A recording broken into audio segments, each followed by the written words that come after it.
কাকতালীয় সংযোগ চাওক আজি 12 ডিসেম্বৰ আমি কা বিৰোধী আন্দোলনৰ শ্বহীদসকলৰ শ্ৰদ্ধাঞ্জলি অনুষ্ঠানৰ আয়োজন কৰিছোঁ আৰু কাৰ বিৰোধী আন্দোলনত অসমীয়া জাতিটোক সন্মুখৰ পৰা নেতৃত্ব দিয়া আমাৰ প্ৰাণৰ শিল্পী জুবিন গাৰ্গৰ মৃত্যুৰ অস্বাভাৱিকতাক লৈ চলি থকা তদন্তৰো আজি চাৰ্জশ্বিট দাখিল কৰিব। মুখ্যমন্ত্ৰীয়ে ইতিমধ্যে হত্যা বুলি ঘোষণা কৰিছে। আমাৰ সকলোৰে এটাই কথা, জুবিন গাৰ্গে ন্যায় পাব লাগে আৰু ন্যায়ৰ অপেক্ষাত অসমীয়া জাতিটো ৰৈ আছে, অসমৰ আবাল বৃদ্ধ বনিতা ৰৈ আছে। আজি চাৰ্জশ্বিট দাখিল কৰিছে।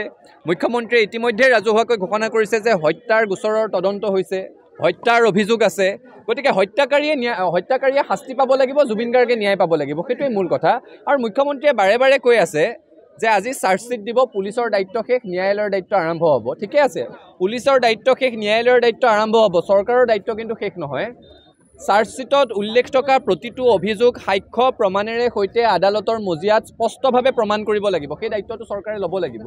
স্পেচিয়েল পাব্লিক প্ৰচিকিউটৰ দিম বুলি মুখ্যমন্ত্ৰীয়ে ইতিমধ্যে ঘোষণা কৰিছিল। কাক দিলে? ৰাজহুৱা কৰক, যাকেই দিয়ক, শক্তিশালী অধিবক্তা দিয়ক, জ্যেষ্ঠ অধিবক্তা দিয়ক আৰু চাৰ্জশ্বিটত উল্লেখ থকা কথাসমূহ সাক্ষ্য প্ৰমাণেৰে সৈতে আদালতৰ মজিয়াত সাব্যস্ত কৰক। পানী নসৰকা তদন্ত হ'ব লাগিব বুলি আমি ইমান দিনে কৈ আছিলোঁ, তদন্ত হৈ গ'ল, এতিয়া চাৰ্জশ্বিট দিলে। চাৰ্জশ্বিট পানী নসৰকা হৈছে নাই সেই বস্তুটো অসমৰ ৰাইজে চাবলৈ বিচাৰিব আৰু যেতিয়া দোষীক আদালতে দোষী প্ৰমাণ কৰিব, দোষীয়ে কঠোৰ দৃষ্টান্তমূলক শাস্তি পাব, তেতিয়াহে অসম চৰকাৰৰ দায়িত্ব শেষ হ'ব, তেতিয়াহে প্ৰাণৰ শিল্পীগৰাকীয়ে ন্যায় পাব, তেতিয়াহে অসমৰ মানুহ আশ্বস্ত হ'ব।